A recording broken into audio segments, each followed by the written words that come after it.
가을, 김유정. 내가 주재소에까지 가게 될 때에는 나에게도 다소 책임이 있을는지 모른다. 그러나 사실 아무리 고쳐 생각해 보아도 나는 조금치도 책임이 느껴지지 않는다. 복만이는 지 아내를, 여기가 퍽 중요하다, 지 아내를 지 손으로 직접 소장사에게 판 것이다. 내가 그 아내를 유인해다 팔았다거나 혹은 내가 복만이를 꼬셔서 서로 공모하고 팔아먹은 것이 절대로 아니었다. 우리 동리에서 일반이 다 알다시피 복만이는 남의 꼬임에 떨어지거나 할 놈이 아니다. 나와 저와 비록 격장, 즉 담 하나 사이에 두고 가깝게 살고 흉엄을 없이 지내는 이런 터이지만 한 번도 자기의 속을 터놓고 말해본 적이 없다. 하기야 나쁜 일이야. 어느 동무구 간에 무슨 말을 좀 묻는다면 잘해야 세 마디쯤 대답하고 마는 그 놈이다. 이렇게 귀찮은 얼굴에 내 천자를 그리고 세상이 늘 마땅치 않은 그 놈이다. 오죽하여야 요전에는 지 아내가 우리에게 와서 울며 불며 하소연을 다 하였으랴. 그 망할 건 먹을 게 없으면 변통을 좀 할 생각은 않고 부처님같이 방구석에 우두커니 앉아있기만 한다고. 우두커니 앉았는 것보다 더 싫은 거는 말 한마디 속 시원히 안 하는 그 뚱보가 밉다는 것이다. 많은 그러면서도 아내는 돌아다니면서 양식을 구워다가 여일이 남편을 공경하고 하는 것이다. 이런 복만이를 내가 꼬였다 하는 것은 번시가 말이 안 된다. 다만 한 가지 나에게 죄가 있다면 그날 매매 계약서를 내가 대서로 써준 그것뿐이다. 점심을 먹고 내가 봉당에 앉아서 새끼를 꼬고 있노라니까 복만이가 찾아왔다. 한 손에 바람에 나부끼는 이날지 한 장을 들고 내 앞에 와 딱 쓰더니 여보게, 자네 계약서 쓸 줄 아나? 계약서는 왜? 아니, 글쎄 말이야. 하고 놈이 어색한 낯으로 대답을 주저하는 것이 아니냐. 아마 곁에 다른 사람이 여럿이 있으니까 말하기가 거북했을지도 모른다. 그러나 나는 사나흘 전에 놈에게 조용히 들은 말이 있어서 오, 아내의 일인가 보다 하고 얼뜬 눈치채었다.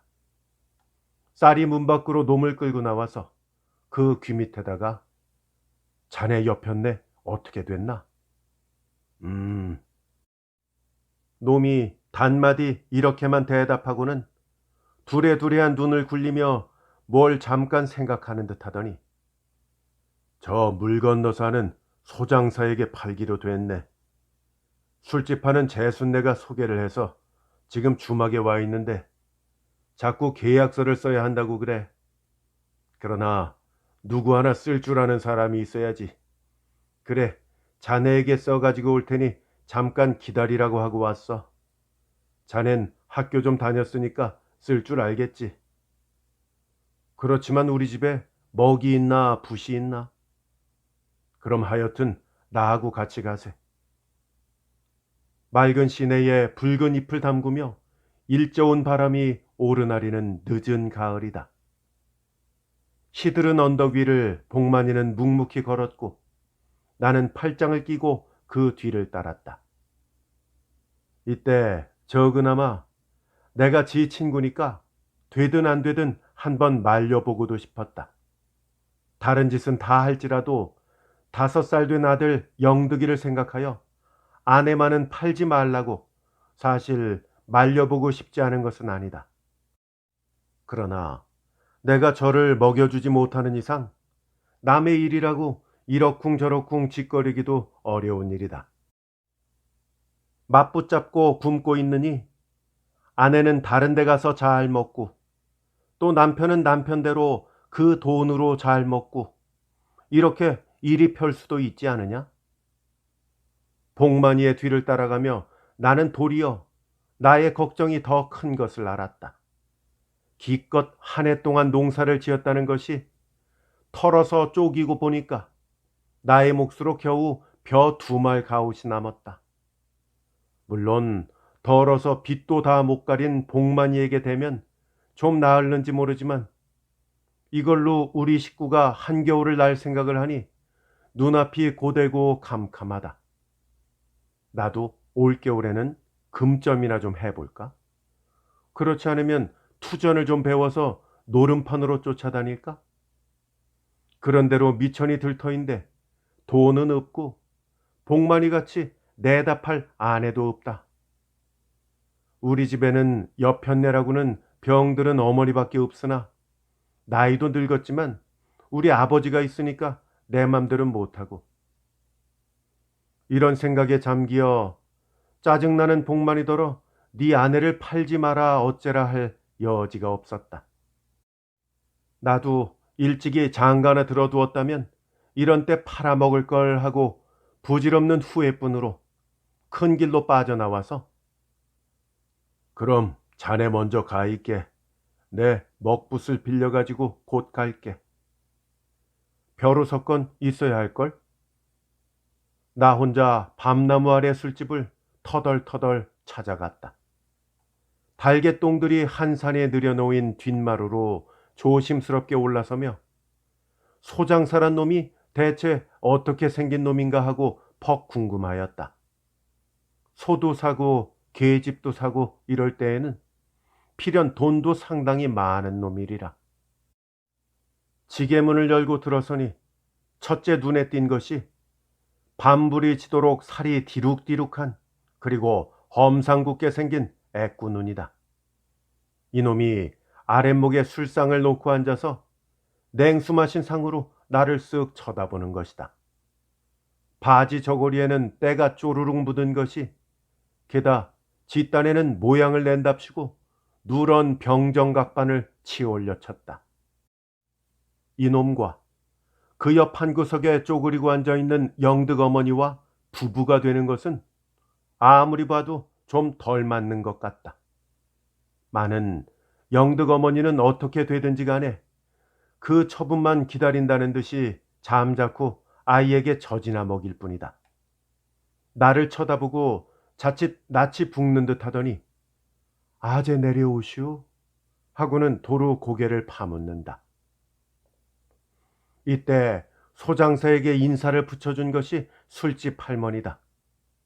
사흘이 모자라서 여우가 못 되었다는 얘기를 들을 만큼 수단이 능글차서 둘이 인사하게 이게 내 먼 조카인데 소장사고 돈 잘 쓰고 하다가 뼈만 남은 손으로 내 등을 두덕이며 이 사람이 아까 그 계약서 잘 쓴다는 재봉이야. 거 뒤댁인지 우리 인사합시다. 이 사람은 물 건너 사는 황거풍이라 부르오. 이놈이 바로 우좌스럽게 큰 소리로 인사를 거는 것이다. 나도 저 못지않게 떡 버티고 앉아서 이 사람은 하고 이름을 댔다. 우리 아버지도 10년 전에는 땅마직이나 좋기 있었단 것을 명백히 일러주니까 그건 안 듣고 하는 수작이 계약서를 써달라고 불렀는데 수고로 오나 하나 잘 써주기요. 망할 자식, 이건 아주 딴소리다. 내가 친구 복만이를 위해서 왔지 그래 내깟 놈의 명령에 왔다 갔다 할 겐가? 이 자식 무척 시큰둥하구나 생각하고 낯을 찌푸려 모로 돌렸으나 우선 한잔 하기유 하길래 두 손으로 얼른 안 받지도 못할 노릇이었다. 복만이가 그 웃음 잊은 얼굴로 시근거리며 달겨들 때에는 벌써 나는 석 잔이나 얻어먹었다. 얼근한 손에 다모질아진 붓을 잡고 소장사의 요구대로 그려놓았다. 매매 계약서, 일금 50원, 위 금은 내 아내의 대금으로서 정히 영수합니다. 갑술년 10월 20일 조복만, 황거풍전. 여기에 복만이의 지장을 찍어주니까 어디 한번 읽어보우 한다. 그리고 한참 나를 의심스럽게 바라보며 뭘 생각하더니 그거면 고만이요? 만일 나중에 조 씨가 돈을 해가지고 와서 물러달라면 어떡하우? 하고 눈이 둥그레서 나를 책망을 하는 것이다. 이놈이 소장에서 하던 버릇을 여기서 하는 것이 아닌가?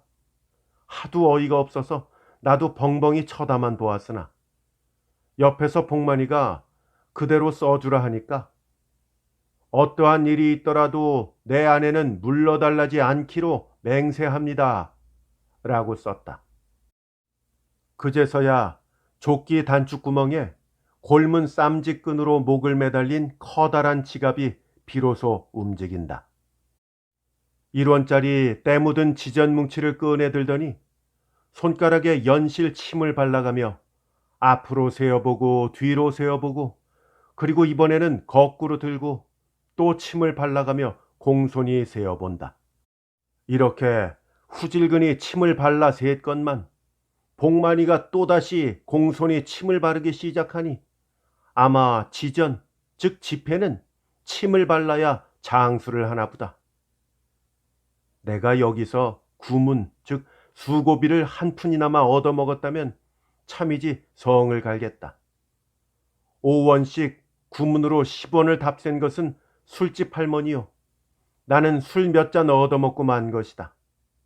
뿐만 아니라 소장사를 아니 영득 어머니를 오리박 공동묘지 고개까지 전송을 나간 것도 즉 나다.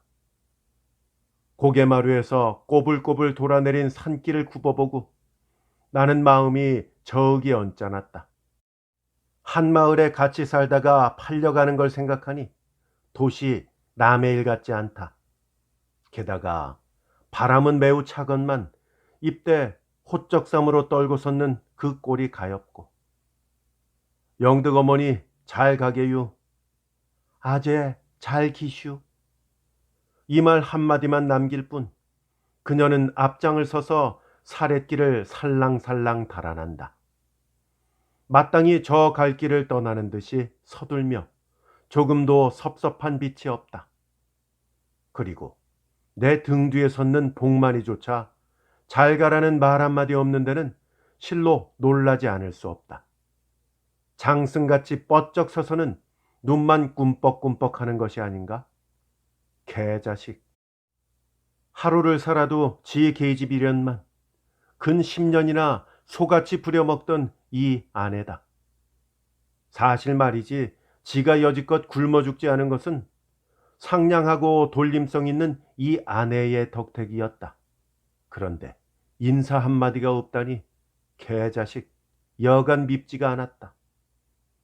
영덕이는 저 아버지 품에 잔뜩 붙들려 기가 올라서 운다. 멀리 간 어머니를 부르고 두 주먹으로 아버지의 복장을 두드리다간 한번 쥐어박히고 멈칫한다. 그리고 조금 있으면 다시 시작한다. 소장사는 얼굴에 술이 잠푹 올라서 지멋대로 한참 짓거리더니 친구 신세 많이 졌수. 이담 갚으리다. 하고 썩 멋들어지게 인사를 한다.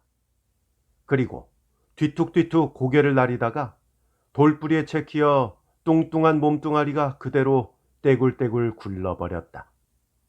중툭에 내뻗은 소나무에 가지가 없었다면 낭떠러지로 떨어져 고만 터져버릴걸. 요행이 툭툭 털고 일어나서 입맛을 다신다.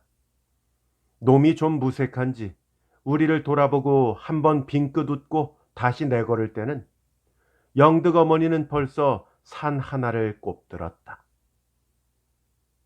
이렇게 가던 소장사 이놈이 닷새 후에는 날더러 주제소로 가자고 내끄는 것이 아닌가? 사기는 복만이한테 당하고 내게 찌다우, 즉 내게 책임을 전가한다. 그것도 한가로운 때면 모르지만 남 한창 바쁘게 걸음 쳐내는 놈을 좋도록 말을 해서 듣지 않으니까 나도 약이 안 오를 수 없고 꼴김에 놈의 복장을 그대로 떼다 밀어버렸다. 풀밭에가 털썩 주저앉았다가 일어나더니 이번에는 내 멱살을 바짝 부여잡고 소 다루듯이 잡아끈다. 내가 구문을 받아 먹었다든지 또는 복만이를 내가 소개했다든지 하면 혹 모르겠다. 계약서 써주고 술 몇 잔 얻어먹은 것밖에 나에게 무슨 죄가 있느냐? 놈의 말을 들어보면 영득 어머니가 간지 나흘 되던 날, 즉 그저께 밤에 자다가 어디로 없어졌다. 박는 날에는 들어올까 하고 눈이 빠지게 기다렸으나 영 들어오질 않는다. 오늘은 꼭두 새벽부터 사방으로 찾아다니다가 비로소 우리들이 짜고 사기를 해먹은 것을 깨닫고 지금 찾아왔다는 것이다. 지 아내가 간 곳을 가르쳐 주어야지 그렇지 않으면 너와 죽는다고 애꾸 낯짝을 들이대고 이를 푹 갈아 보인다. 내가 팔았단 말이오? 날 붙잡고 이러면 어떻게 할 작정이오? 복만이는 달아났으니까 너는 간 곳을 알겠지. 니들이 짜고 날 고랑 때 골탕을 먹였어. 이놈의 새끼들. 아니, 복만이가 달아났는지 혹은 볼 일이 있어서 어디 다니러 갔는지 지금 어떻게 한단 말이오? 말 마라. 술집 아주머니에게 다 들었다. 또 속이려고 요 자식. 그러고는 나를 논둑에다 한번 매다 꽂아서는 흙도 털새 없이 다시 끌고 간다. 술집 아주머니가 복만이 간 곳은 내가 알 터이니 가보라고 했다나? 구문 먹은 걸 도로 돌려놓기가 아까워서 자기 책임을 내게로 떠민 것이 분명하다. 이렇게 되면 소장사 듣기에는 내가 마치 복만이를 꼬셔서 아내를 팔게 하고 뒤로 은근히 구문을 뗀 꼴이 되고 만다. 하기는 복만이도 그 아내가 없어졌다는 날, 즉 그저께 어디로인지 없어졌다. 짜장 도망을 갔는지 혹은 볼 일이 있어서 일갓집 같은 데 다니러 갔는지 그건 자세히 모른다. 그러나 동리를 돌아다니며 아내가 구워온 양식, 돈푼 이런 자지레한 빈량을 다 돈으로 갚아준 그다. 달아나기에 충분할 아무 죄도 그는 갖지 않았다. 영덕이가 밤마다 엄마를 부르며 악장을 치대니 복이 딱하여 저 큰 집으로 맡기러 갔는지도 모른다. 며칠 전 저녁에 복만이가 우리 집에 왔을 때에는 어디서 먹었는지 술이 거나하게 취했다. 안뜰로 들어오더니 막걸리를 한 병 내놓으며 이거 자네 먹게. 이건 왜 사와? 하여튼 출출한데 고마우이. 하고 나는 부엌에 내려가 술잔과 짠지 쪼가리를 가지고 나왔다. 그리고 둘이 봉당에 걸터 앉아서 마시기 시작하였다. 술 한 병을 다 치고 나서 그는 이런 이야기 저런 이야기 짓거리더니 내 앞에 돈 1원을 꺼내놓는다. 저번에 수고를 끼쳐서 그 예일세. 예라니? 나는 눈을 둥그렇게 뜨고 그 얼굴을 이윽히 쳐다보았다. 마는 속으로는 요전 대소료로 주는구나 하고 이쯤 못 깨달은 바도 아니었다. 남의 아내를 판돈해서 대소료를 받는 것이 너무 무리한 일인 것쯤 나도 잘 안다. 술을 먹었으니까 그만해도 좋다 하여도 들고 술 사 먹게. 난 이거 말고도 또 있으니까. 하고 굳이 주머니에 넣어주기까지 하므로 나는 궁하기도 하고 그대로 받아두었다. 그리고 그 다음부터는 복만이도 영득이도 우리 동리에서 볼 수가 없고 그뿐 아니라 어디로 가는 걸 본 사람조차 하나도 없다. 이런 복만이를 소장사 이놈이 날더러 찾아놓으라고 명령을 하는 것이다. 멱살을 숨이 갑갑하도록 바짝 매달려서 끌려가자니 마을 사람들이 몰려서서 구경을 하고 없는 죄가 있는 것처럼 얼굴이 확확 달아오른다. 큰 개울가까지 왔을 적에는 놈도 좀 열적은지 슬며시 놓고 그냥 걸어간다. 내가 반항을 하든지 해야 저도 독이 올라서 욕설을 하고 곁고 틀고 할 텐데 내가 고분이 붙들려 가니까 그럴 필요가 없다. 저의 원대로 주제소까지 가기만 하면 그만이니까. 우리는 아무 말 없이 앞서고 뒤서고 10리길이나 걸었다. 깊은 산길이라 사람은 없고 앞뒤 산들은 울긋불긋 물들어 가끔 쏴하고 낙엽이 날린다. 뉘엿뉘엿 넘어가는 석양에 먼 봉우리는 자줏빛이 되어가고 그 반영에 하늘까지 불화하다. 험한 바위에서 이따금 돌이 굴러내려 웅덩이에 맑은 물을 휘저놓고 퐁 하는 그 소리는 실로 쓸쓸하다. 이 산에서 숫꿩이 푸드득, 저 산에서 암꿩이 푸드득, 그리고 그 사이로 소장사 이놈과 나와 노량으로 느릿느릿 허위적 또 한 고개를 놈이 뚱뚱한 몸집으로 숨이 차서 시근시근 올라오니 그때는 이미 노기는 완전히 사라졌다. 풀밭에 펄썩 주저앉아서는 숨을 돌리고 담배를 꺼내고 그리고 무슨 마음이 내켰는지 날더러 다리 아프겠소. 우리 앉아서 쉽시다. 하고 친절히 말을 붙인다. 나도 그 옆에 앉아서 주는 권련을 피우며 물었다. 아직도 주제소까지 시오리가 남았으니 어둡기 전에는 못 갈 것이다. 아까는 내 퍽 잘못했소. 별말 다 하오. 그런데 참 복만이 간데 짐작도 못하겠소? 아마 모르긴 몰라도 덕냉이 저 큰 집으로 갔기가 쉽지요. 이 말에 놈이 경풍을 하도록 반색하여 애꾸눈을 바짝 들이대고 꿈뻑거린다. 그리고 우는 소리가 잃어버린 돈이 아까운 게 아니라 그런 계집을 다시 만나기가 어려워서 그렇다. 버니 호래비의 몸으로 얼굴 똑똑한 아내를 맞아다가 술 장사를 시켜보고자 벼르던 중이었다. 그래, 이번에 해보니까 장사도 잘할 뿐더러 아내로서도 훌륭한 계집이다.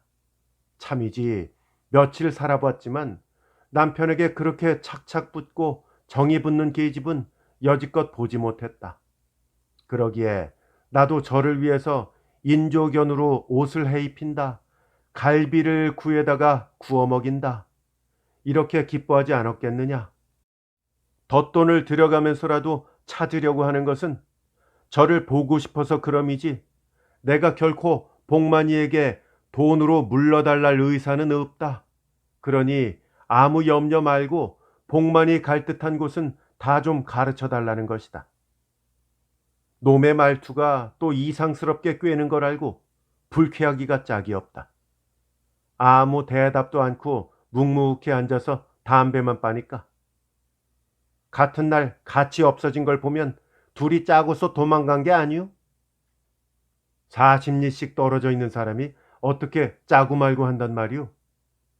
내가 이렇게 펄쩍 뛰면서 핀잔을 주니까 그도 잠시 낭망하는 빛을 보이며 아니 일테면 말이지 내가 복만이면 저 아내가 어디 간 것쯤은 알 게 아니오? 하고 꾸중 만난 어린애처럼 어리광조로 빌붙는다.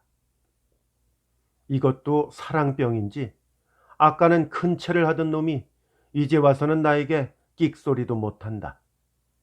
행여나 여망 있는 소리를 들을까 하야 속달케 나의 눈치만 끓이다가 덕냉이 큰 집이 어딘지 아오? 우리 삼촌 댁도 덕냉이 있죠. 그럼 우리 오늘은 도로 내려가서 술이나 먹고 내일 일찍이 같이 떠납시다. 그러기유. 더 말하기가 싫어서 나는 코대답으로 치우고 먼 서쪽 하늘을 바라보았다. 해가 막 떨어지니 산골은 오색영롱한 저녁 노을로 덮인다. 산봉우리는 숫째 이글이글 끓는 불덩어리가 되고 녹이 가득 찬 위험을 나타낸다. 그리고 나직이 들리는 우리 머리 위에 지는 낙엽 소리. 소장사는 쭈그리고 눈을 감고 앉았는 양이 내일의 계획을 세우는 모양이다. 나는 아무리 생각하여도 복만이는 덕냉이 저 큰 집에 있을 것 같지 않다.